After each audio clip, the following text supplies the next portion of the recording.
Earlier this week, I attended a market update event and walked away with some great insights that I knew I had to share with you. One speaker who really stood out to me was David Koh, Chief Investment Officer for Merrill and Bank of America Private Bank.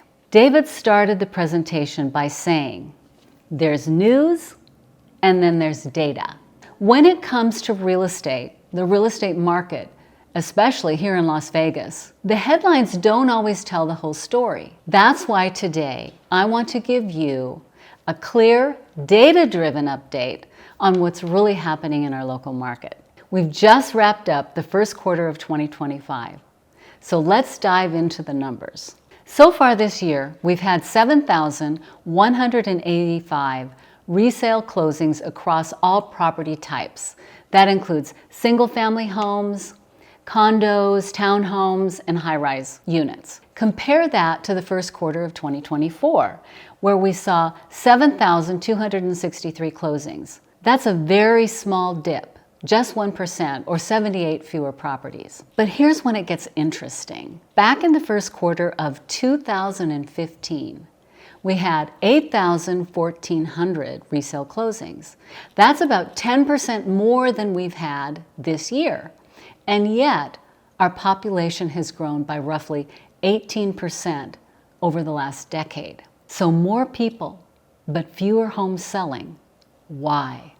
Number one, mortgage interest rates in 2015, the average rate was around 3.85%. Today, in 2025, we're looking at about 6.825%. That's a significant jump, and it affects affordability. Home prices back in 2015, the median home price was $220,000. Today, it's $485,000, a 120% increase in 10 years. So what's the current pulse of the market? Despite high rates and prices, demand remains strong. In fact, the number of showings per listing has gone up 14.1% year over year. So the properties that we have are getting more showings. That tells us buyers are still active and hungry for homes, even in the more expensive environment. Now, what does that mean for you? Whether you're buying or selling or maybe both, we'll talk about if you're selling first. There is still strong demand, but pricing and presentation are everything.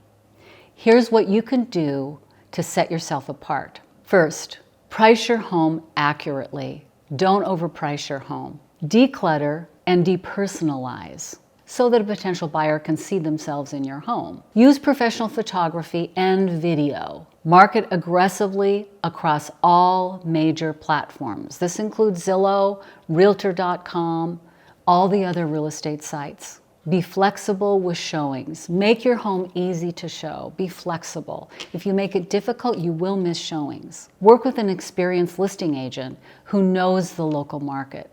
Now let's talk about if you're buying a home. What can you do to set yourself up for success? It's competitive out there, but be prepared. Get pre-approved, not just pre-qualified. It's a different letter, and a pre-approval is much stronger than a pre-qualification. Work with a strong agent who can guide you and act fast. When you find that property, you need to act right away. Make a strong, clean offer. Limit contingencies when you write your offer wherever possible. The easier you make it for the seller, the more likely you are to get that property. Be flexible and consider what might help your offer stand out, like increasing your earnest money deposit, or maybe giving the seller a longer escrow or a shorter escrow. And most of all, stay positive and persistent. Don't give up. There is a house out there for you. The market is evolving, but opportunity is still out there. Whether you're looking to move up, maybe downsize, or make your first purchase, informed decisions always come from understanding the data. If you have any questions about what this means for you specifically in your situation, don't hesitate to reach out. I'm always happy to talk real estate. Thanks for watching, and I'll see you on the next one. I'm Robin Yates Gajar, Las Vegas Sotheby's International Realty.